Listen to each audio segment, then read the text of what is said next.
China's northern neighbour, Mongolia, has closed its border with the country to cars and pedestrians in a bid to contain the coronavirus. More than 80 people have died since the outbreak started, and there are estimates that nearly 6,000 people have been infected. Around half of those, we believe, have recovered. Let's get the latest live with our correspondent Robin Brandt, who joins me now from Shanghai. Robin, welcome to you. We just got this news a short time ago about Mongolia closing its border with China. What more do we know? Yes, so what we're seeing is foreign governments doing two things. Those that neighbour China, certainly to the north, are seeking to stop completely any travel between the countries, and so we're seeing the Mongolian government closing its border. That is a vast border that runs all the way from the West Xinjiang all the way over to the east, far north of Beijing. North Korea, which also borders China in that part of the world, it shut its border several days ago.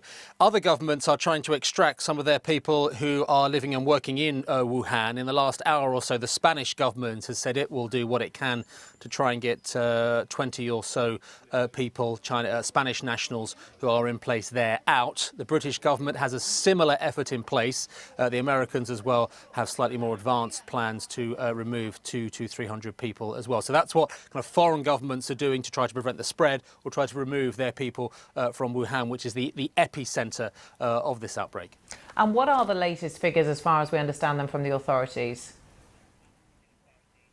So as of today, I'll just look down at my notebook here, 80 people have died of coronavirus in mainland China, 2,744 confirmed cases, just over 5,500 suspected, and 30,400 or so are being monitored. So that's where the numbers are.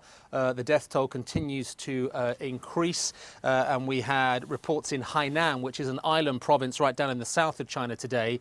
The latest victim there was an 80-year-old woman. So that shows you the spread of the virus almost completely nationwide. Robin, as this crisis deepens, there seems to be increasing speculation about how open and honest the Chinese authorities really are being, with a number of people in and outside of China saying, look, we think the real numbers are much higher. What's your sense of how accurate they probably really are?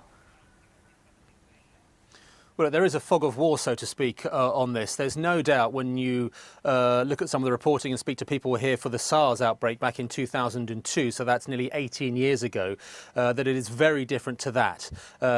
Details of this outbreak emerged in public pretty quickly after the Chinese government at a national level was told about them. I think the issue may have been, what did officials in Wuhan on a provincial and citywide level know, and when did they know it? Because the big concern now, even though the Chinese government is throwing its vast logistical weight behind the medical effort, the supply effort, is that frankly it may just be too late, because in the earlier weeks when officials in Wuhan, around Hubei province, may have known of the beginnings of this outbreak, it may not have been dealt with as seriously, it may not have been conveyed as seriously to national government at that stage.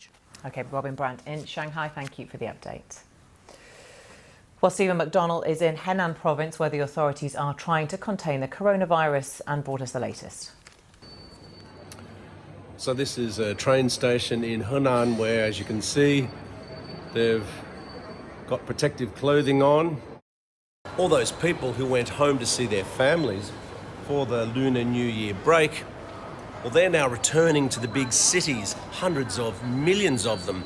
Now in Hubei province, where it broke out, of course, they won't be coming back so easily, but everywhere else, like in this province, Henan, there are people who've been sick with the virus.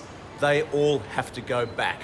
Coming into train stations, people are wearing face masks, using hand sanitizer and the like.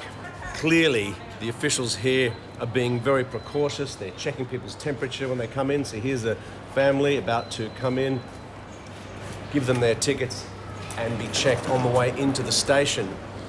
When people arrive back in cities like Beijing, though, life won't automatically go back to normal. For example, schools, they're delaying classes. That's kindergarten, schools and universities, all imposing a bit of a sort of safety period while they decide whether or not they can resume classes again.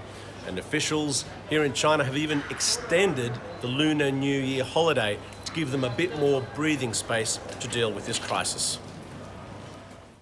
Stephen McDonnell at a train station in Henan province there.